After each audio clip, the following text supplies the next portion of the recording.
Je vois il y a un tableau ici. C'est vraiment ce qu'il nous fallait. Ainsi, nous allons faire une petite prière de consécration. Nous allons consacrer ces tableaux au Seigneur. Tous ensemble, prions le Seigneur.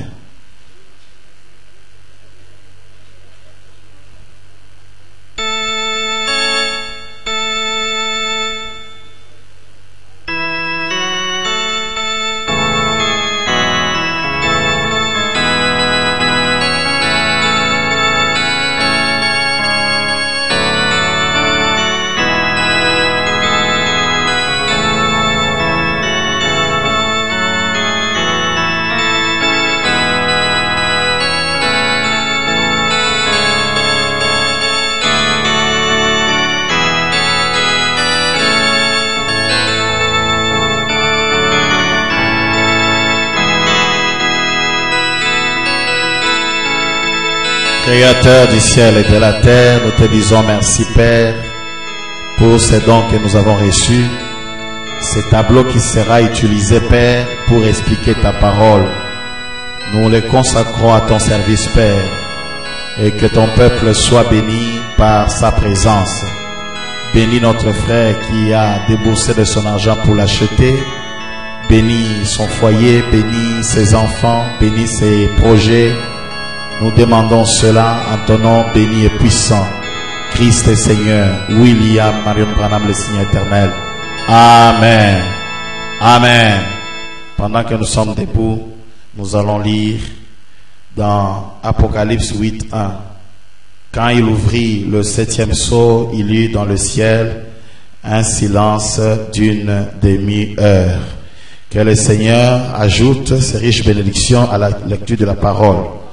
Vous pouvez vous mettre, nous sommes en train d'étudier notre chapitre qui est 5, le troisième peul. Vous savez, le troisième peul, il y a plusieurs choses. Et pourquoi nous étudions le troisième peul? C'est parce que nous avons vu que le 7e sceau est silencieux. Mais il y a 3 choses en principe qui doivent révéler ou identifier le 7e sceau. Entre autres, nous avons parlé des 7 tonnerres. Les 7 tonnerres sont venus identifier. Nous avons même vu, cela a épelé le nom du 7e sceau. Non seulement que cela l'a épelé, cela l'a encore élevé dans le firmament. Cela l'a agité et le monde entier a compris que le 7e sceau c'était William Marion Branham. Comme Dieu avait dit, moi-même je graverai, Dieu lui-même a gravé. Et nous avons vu la seconde chose qui doit identifier le 7e sceau. C'est le 3e peul. Le 3e peul a maintenant de sous-points. Il y a la parole parlée qui est liée à la création des écureuils. C'est toujours dans le 3e peul. Vous avez la vision de la tente et vous avez l'épée du roi. Donc, le 3e peul a plusieurs aspects. Et Frère Branham a dit que ce 3e peul identifie. Donc, le 7e sceau voit avec 3 choses, parmi lesquelles nous avons le 3e peul. Et dans le 3e peul, nous avons choisi la vision de la tente. C'est un sujet qui est interprété par plusieurs personnes qui veulent se créer un espace dans les promesses de Dieu pour se faire successeur de William Marion Branham. Il y a des écoles qui disent que la vision de la tente n'a pas été accomplie du vivant de Frère Branham et que c'est eux qui viennent accomplir cela. Et comme conséquence, nous voyons des gens qui construisent même des tentes physiques, matériel où ils amènent des gens et ils font toutes sortes de choses et ils disent que c'est ça. Et tout successeur entre guillemets de William Marion Branham se base dans cette vision, parce que vous verrez que dans cette vision, Frère Branham dit que la lumière, qui n'est pas l'ange évidemment, m'a quitté et est allé parler à quelqu'un d'autre. Alors quelqu'un d'autre, on n'a pas cité le nom, c'est facile maintenant pour que chacun vienne mettre son nom là-dedans. Dit c'est quelqu'un d'autre, c'est moi. C'est moi, alors j'ai une vision, j'ai une tente vers le plateau de Bateke. J'ai une tente, je ne sais pas, à Bandundu. J'ai une tente, venez entrer là-dedans. Et quand vous y entrez, il y a des pratiques occultes. Il y a le fétichisme. Il y a beaucoup de choses qui se font. C'est comme ça que nous avons voulu. Les gens oublient que le troisième poule est lié au septième sceau. Et le septième sceau, ce n'est pas votre pasteur. Ce n'est pas le pasteur des autres. C'est le septième ange du septième âge de l'église. C'est lui le septième sceau. Donc le troisième poule est lié à lui. Regardez, moi je ne comprends pas. Comment un homme peut venir aujourd'hui dire que c'est lui le troisième poule qui est la vision de la tente, alors que nous n'avons jamais vu son premier poule, nous n'avons jamais vu son deuxième poule. Directement il dit qu'il est le troisième poule. William Branham, nous avons vu comment il a eu ses poules. Il est allé évoluant. Premier poule, deuxième poule, troisième poule. Amen. Donc, c'est là où nous avons lu cette écriture dans Qu'est-ce qu'une vision, où Frère Branham parle de cette vision de l'attente. Nous reprenons à partir de là pour évoluer. Nous avons dit que c'est prêché le 8 avril 1956. À partir du paragraphe 110, vous allez descendre jusqu'au paragraphe 138. Écoutez ce que Frère Branham dit. Nous sommes à 110 et là je suis entré encore plus profondément dans la vision. Et à ce moment-là, j'étais là avec, vous voyez, une petite chaussure de bébé d'un enfant d'environ 1 an, vous savez, avec le tout petit ouaillé, pas une petite bottine, mais une chaussure. Et je tenais un cordon. J'essayais d'introduire dans ces petits trous d'un 1/8 de pouce 3 mm, dans ces ouaillés, un cordon d'environ 1/2 pouce 13 mm. Je travaillais avec ardeur. J'essayais de passer le cordon, ce cordon d'1/2 pouce 13 mm, dans un ouaillé d'un 1/8 de pouce 3 mm. Et j'abîmais tous les brins de ces cordons en essayant de les passer là-dedans comme ça. Et ça ne voulait pas passer du tout. Le bout du cordon était tout abîmé. Alors, juste à ce moment-là, j'ai entendu quelqu'un dire derrière moi, tu ne comprends donc pas que tu ne peux pas enseigner les choses surnaturelles à des bébés. J'ai regardé autour de moi et c'était derrière moi. Et j'ai reconnu cette voix. Il a dit, tu utilises le mauvais bout du cordon. Et j'ai abaissé les regards vers le bout de ce cordon qui était par terre. Il y avait tout un tas de cordons. Et il s'est terminé en pointe, un beau bout d'un 1/8 de pouce, 3 mm, ce qui lui permettait de passer dans le trou. J'ai dit, je comprends. Au moment où j'ai tendu le bras pour ramasser les cordons, j'ai été emporté de nouveau. Maintenant, notez bien ceci. Regardez bien la chose s'accomplit. Voyez, au moment où j'allais me pencher pour prendre ça, voilà, j'étais parti de nouveau. Puis, quand je suis revenu à moi, j'étais debout près d'un beau lac, semblable au lac que vous avez ici l'été quand c'est très joli et verdoyant. Il y avait des pêcheurs de tous côtés sur le lac et ils pêchaient, mais ils attrapaient des petits poissons. Je regardais au loin dans le lac, il y avait là de belles grosses truites, arc-en-ciel. L'arc-en-ciel a 7 couleurs. Amen. Et je dis, je sais que ceci est une vision, mais ces truites, je ne comprends pas. Mais je dis, tu sais, au fond de mon cœur, je crois que je pourrais les attraper. Alors j'ai ramassé les cordons. Mais au lieu d'un cordon, c'était une canne à pêche. Et juste à ce moment-là, celui qui était derrière moi a dit, maintenant je vais t'apprendre à pêcher. Comment les attraper? Attraper qui? Les truites. Amen. Et alors il a dit, attache le leurre. Le leurre, c'est en lingala pambou, quoi. Je fixais le leurre. Et il a dit, maintenant, lance très loin. Maintenant, écoute bien, très loin, dans l'eau profonde. Et il a dit, et quand tu l'auras fait, alors laisse d'abord le leurre descendre vers le fond. Une profondeur. Ensuite, il a dit, ramène-le lentement. Ça, c'est vraiment une technique de pécheur. Alors il a dit, et à ce moment-là, bon, là, tu vas sentir quelques mordillements, quelques piqûres de petits poissons, en train de manger les leurs. Au lieu de manger, mais juste de piqûres. Mais ne dis à personne ce que tu es en train de faire. Garde ça pour toi. Et il a dit, puis, quand tu sentiras que ça mordit de nouveau, il a dit, dis juste un peu. Un petit peu, mais pas trop fort. Il a dit, alors ça va l'éloigner des petits poissons. Et quand ceux-ci vont se disperser, c'est ce qui va attirer l'attention de gros poissons. Et ils vont mordre. Et il a dit, c'est comme ça que tu vas les attraper. Il a dit, ensuite, quand ils mordront, la troisième fois, tire ton hameçon d'un coup sec pour la prise. Je dis, je comprends. Il a dit, mais tiens-toi tranquille. N'en parle à personne. Tiens-toi tranquille. Et je dis, d'accord. J'avais le leur dans ma main. Et tous ces pêcheurs, ils se trouvaient que c'était des ministres. Et ils sont venus vers moi en disant, frère Branham, je sais que vous savez attraper le poisson. Oh, naturellement, là, je me sentais vraiment bien. J'ai dit, oh oui, moi je suis un pêcheur. Je sais attraper le poisson. Et il a dit, j'ai dit, bon, voici comment il faut faire. J'ai dit, il faut lancer très loin. Et j'ai lancé très loin.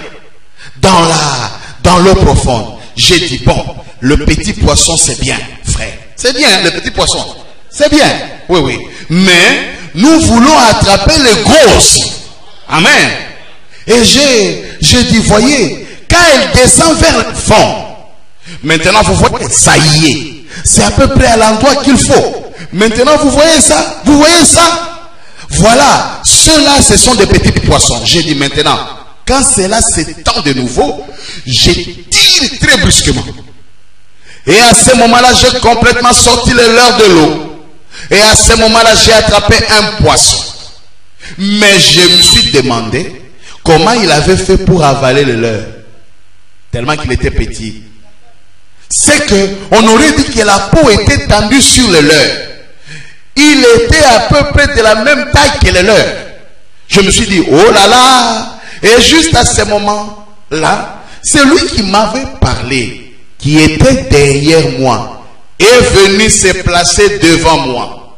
C'était lui, l'ange du Seigneur. Il avait les bras croisés. Il m'a regardé. Il a dit exactement ce que je t'avais dit de ne pas faire. Et j'ai dit, oui, c'est vrai. Il a dit, tu vois, ces premiers points.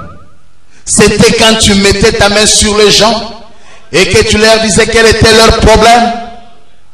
Il a dit, le deuxième poule, c'était quand tu allais connaître les secrets de cœur. Comme je te l'avais dit. Et il a dit, au lieu de garder ça pour toi, tu as cherché à expliquer tout ça et à le dire aux gens. Et quand tu l'as fait, il a dit, toi-même, tu en ignorais tout. Alors comment aurais-je pu l'expliquer? Et tu as provoqué l'apparition de tout un tas d'imitations charnelles. Regarde ce que tu as fait. Je dis, Seigneur, je suis désolé. Et je dis, oh, je suis vraiment désolé. Je ne sais pas quoi faire. Et j'ai tiré la ligne comme ceci. Et j'essayais de démêler ma ligne. Et il m'a regardé, il a dit, maintenant, il ne faut pas emmêler ta ligne en ces temps-ci. Je me suis dit, peut-être qu'il va me permettre d'essayer encore une fois. Et j'ai dit, je vais faire très attention. Et j'enroulais ma ligne. Je voyais ce qu'elle se remette bien en place. Et alors, quand il a dit ça, maintenant c'est là. Vous savez, dans la parole, mes frères, vous devez avoir des repères.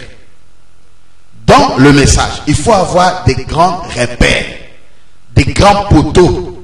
Alors quand vous avez des poteaux, même si vous ne comprenez pas les détails, le poteau vous stabilise. Il faut avoir des poteaux. Vous comprenez? Vous pouvez ne pas connaître toute la ville de Kinshasa. Mais si vous connaissez l'endroit où c'est écrit au revoir, hein, vous savez que si vous êtes au-delà, vous n'êtes plus à Kinshasa. Vous avez des repères. Et ce sont des repères dans le message qui aident les grands. Ceux qui comprennent. Ils doivent avoir des grandes lignes. Et dans cette vision, ça c'est un repère.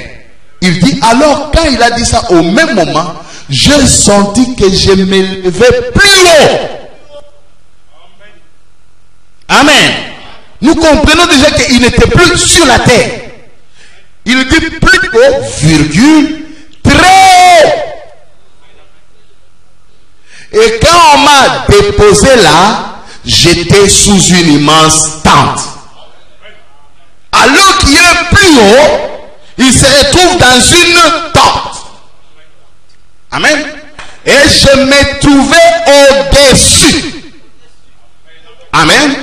Ce sont des repères. Maintenant, les autres détails là, ça peut nous troubler, mais nous avons des repères déjà.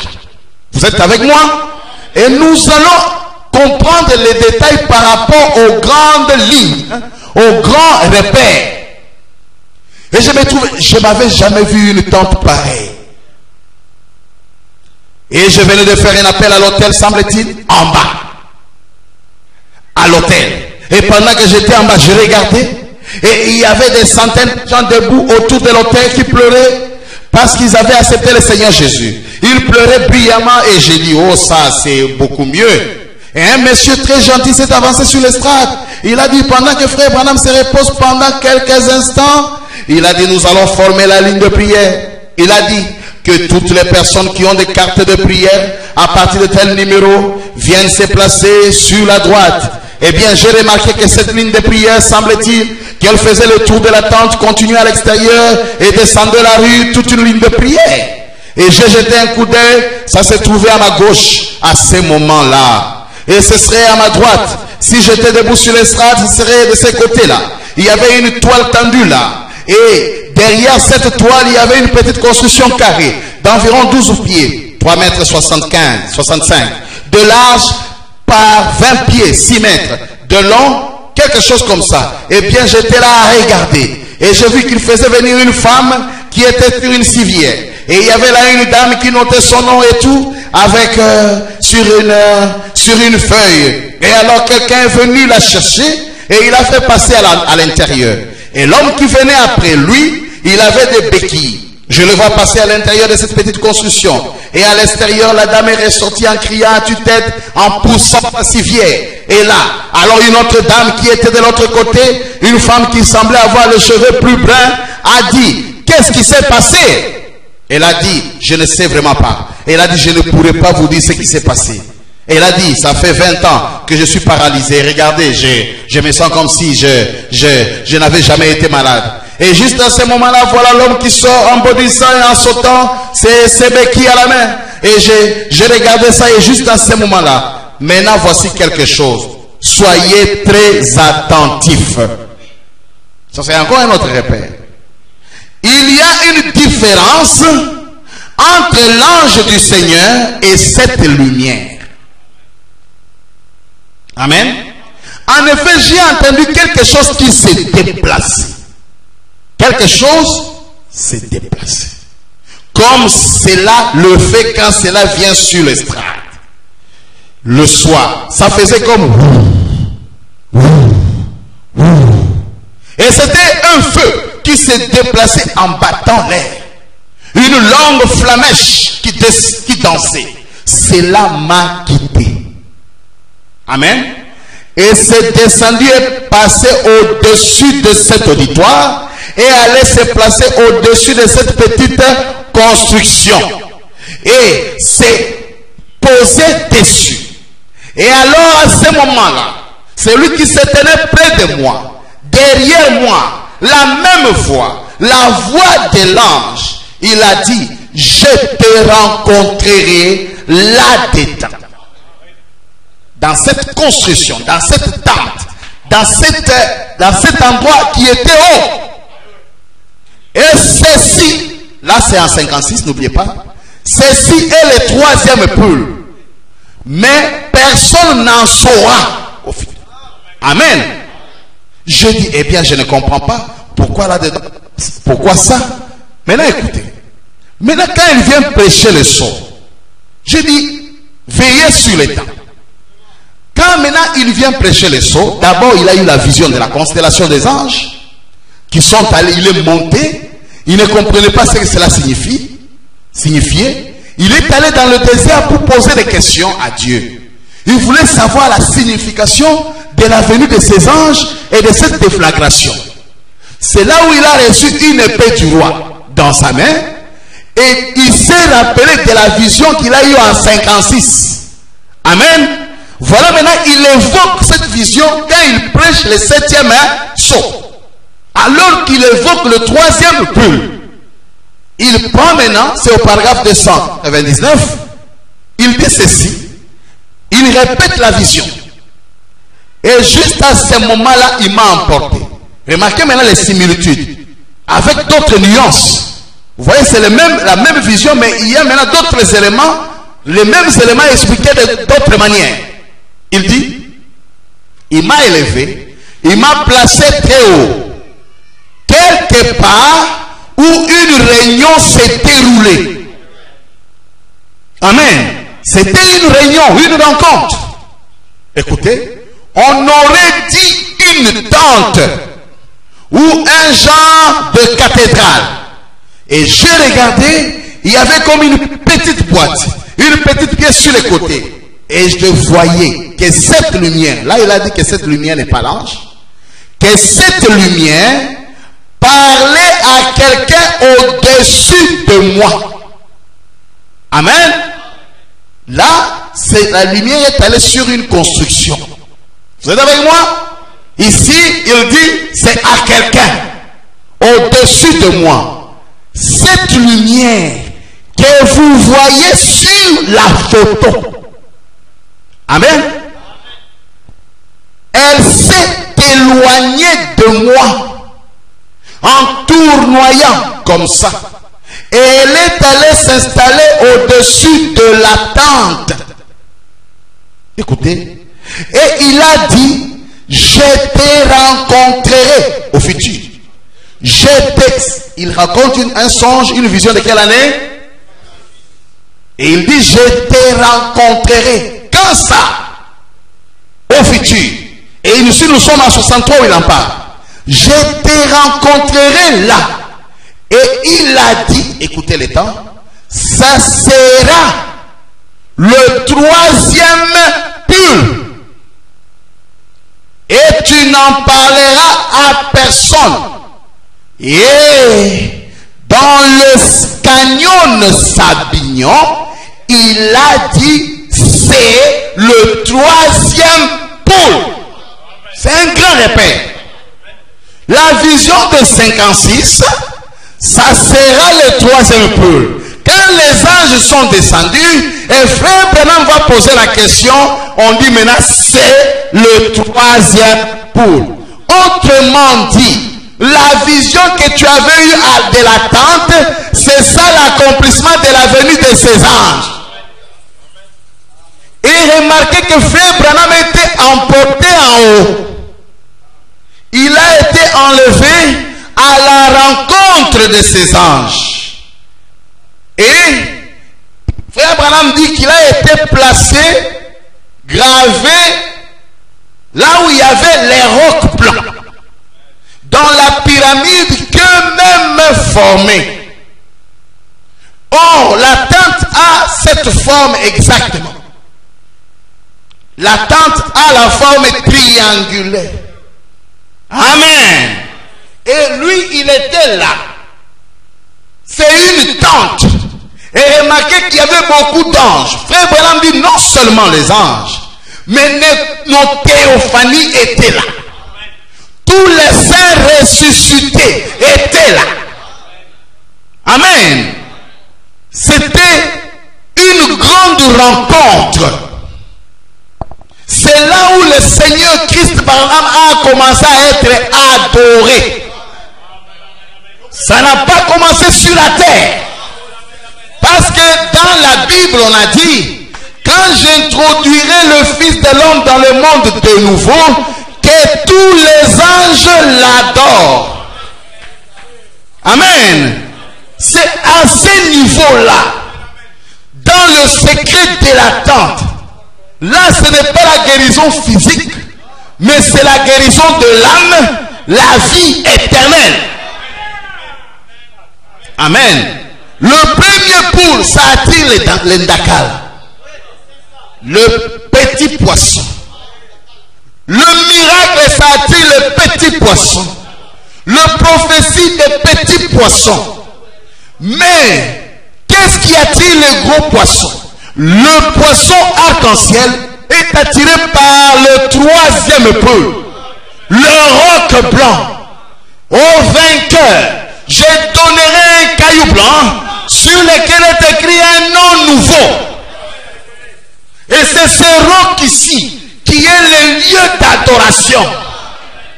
Amen. La tente, c'est la tente spirituelle des anges. Ça sera le troisième poule. C'est le troisième poule. Cela résout et place la chose dans son temps. Regardez, si dans Sabino Cagnon il avait dit, il avait encore dit ça sera, alors on devait attendre une tente. Mais là, frère Branham donne les deux temps.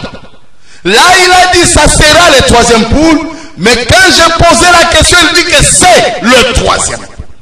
Amen. Les anges, écoutez, nous réalisons encore le 7e psaume 403, 404. Quand les anges sont venus dans cet événement grandiose, il dit, vous vous rappelez les tout petits messagers, ils sont partis vers l'est. Le deuxième messager, les colombes, les oiseaux un peu plus gros, ils sont partis vers l'est. Ah, là nous devons écrire. Comme nous avons un bon tableau ici.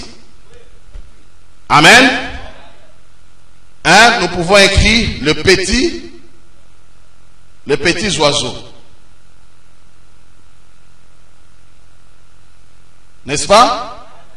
C'est le premier pull. C'est ça. 2, c'est quoi? Le colombe.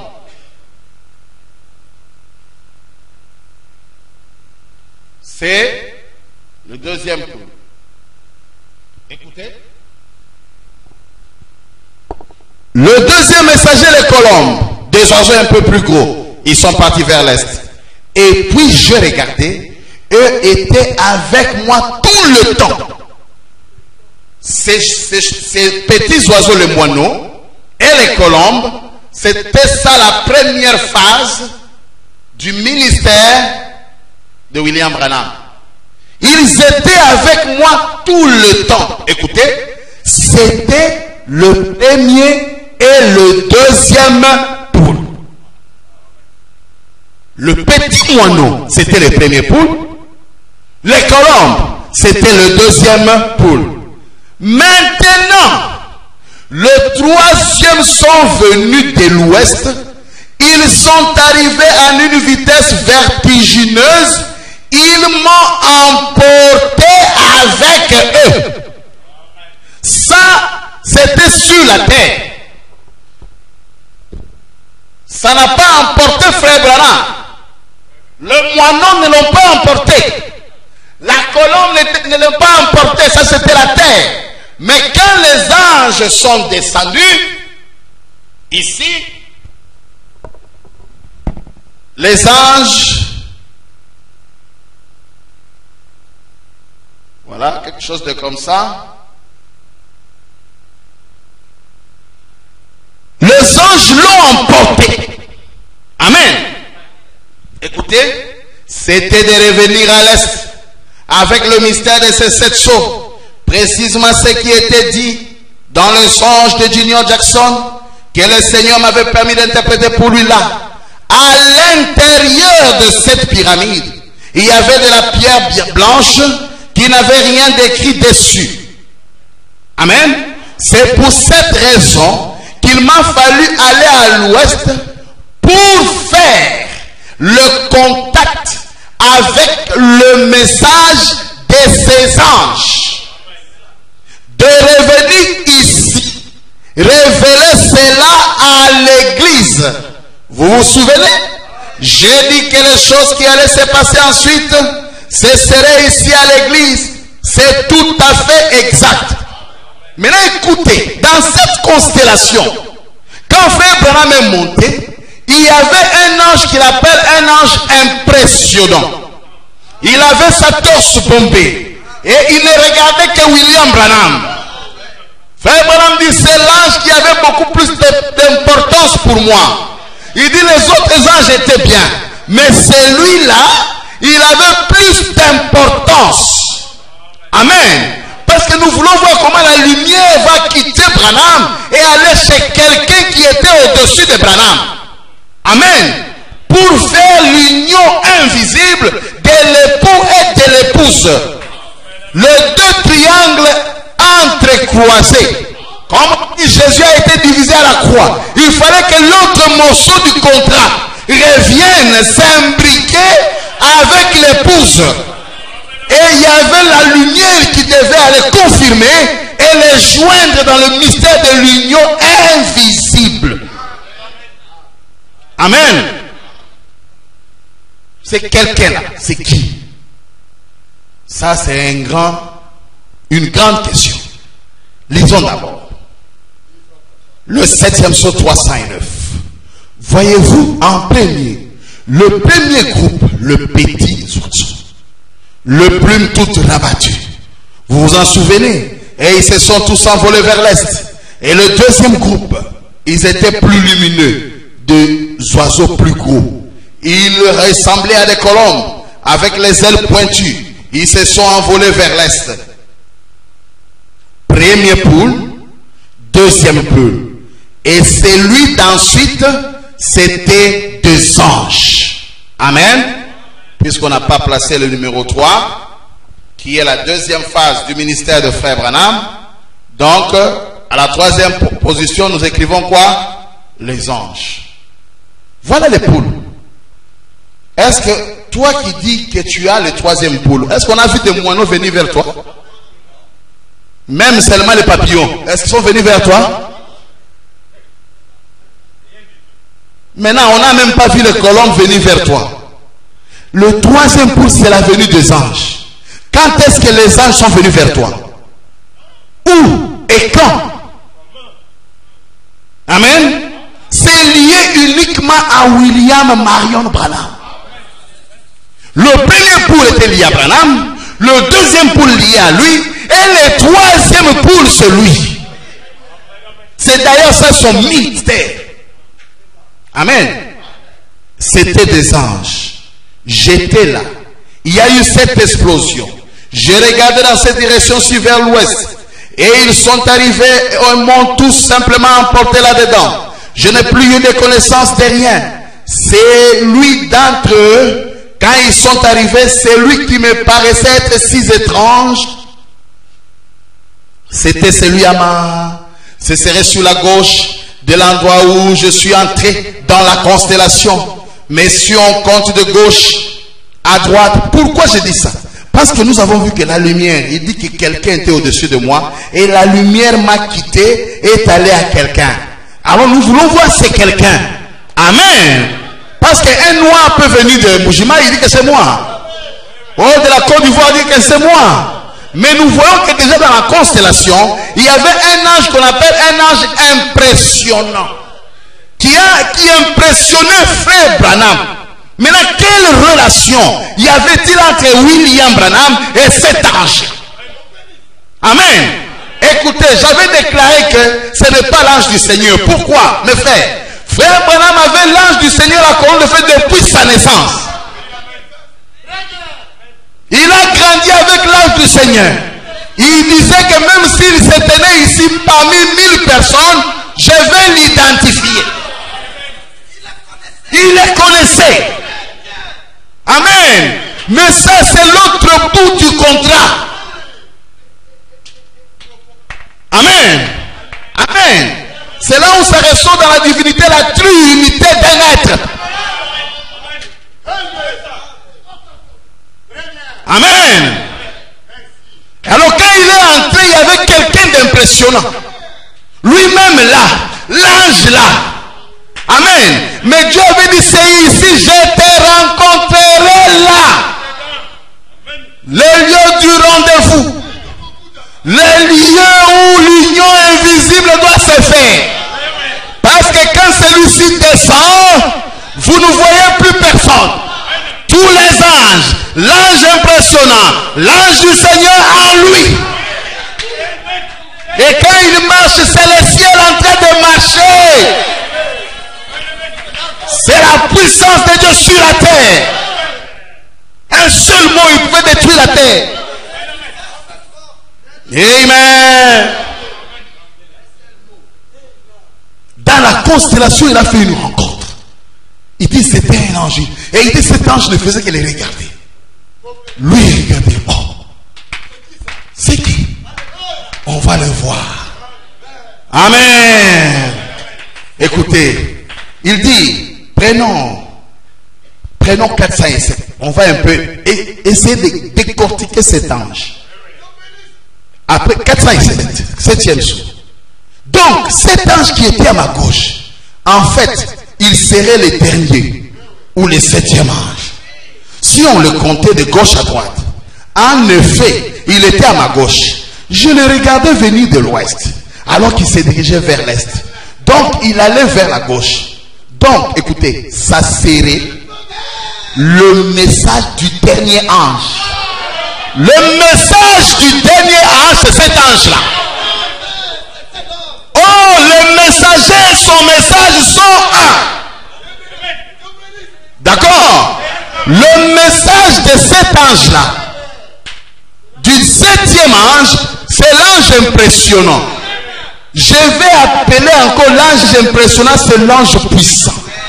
Qui descend en Apocalypse 10, qui pose son pied gauche sur la terre et son pied droit sur la terre. Il dit qu'il n'y aura plus de temps. Il n'y aura plus de temps. Ne ramenez plus le temps dans l'histoire de Branham.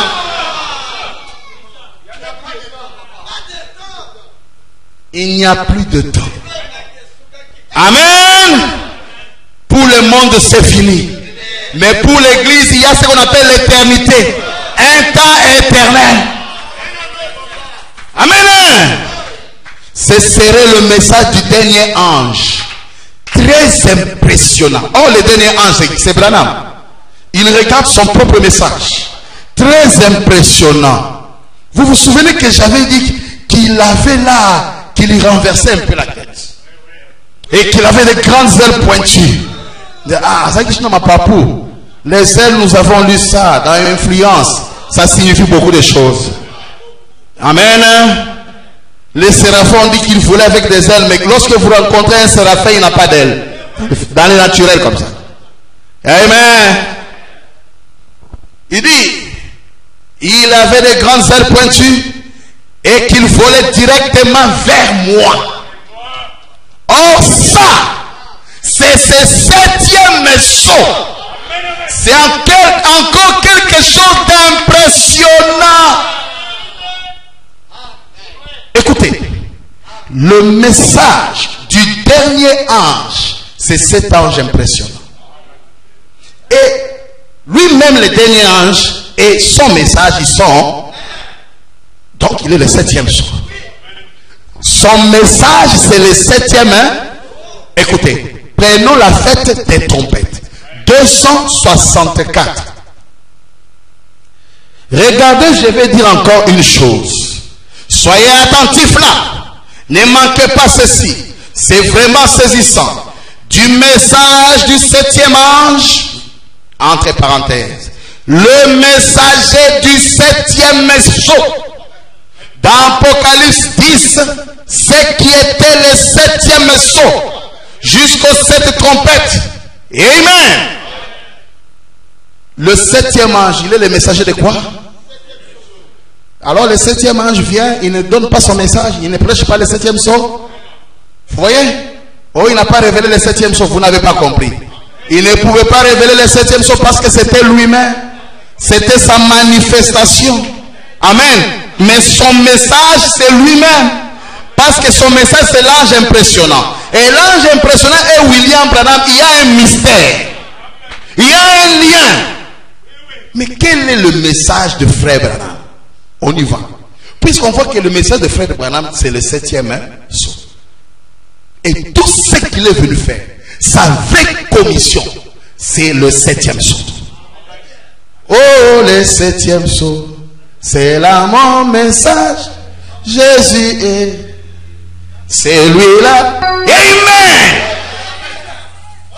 Le message de William Branham, c'est quoi?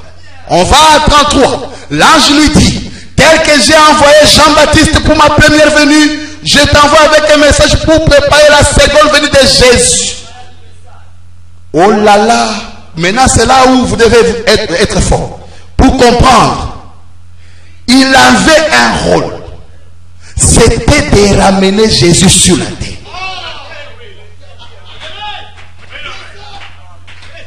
Le travail de William Marion Branham, c'était le 7e saut, ramène Christ sur la terre. Son message, c'est Christ. Est-ce que vous êtes avec moi? Amen. Nous avons lu quelques citations rapidement où Frère Branham parle de son ministère.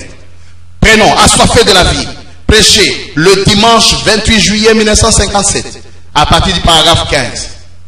Jusqu'à ce que je vous voie, chers amis, je vous ai dit la vérité de l'évangile. J'ai fait tout ce que je savais pour présenter Jésus-Christ dans toutes les manières que je connaisse. Tout ce que moi, William Branham, je fais, je voulais présenter Jésus-Christ dans toutes les manières que je connaisse.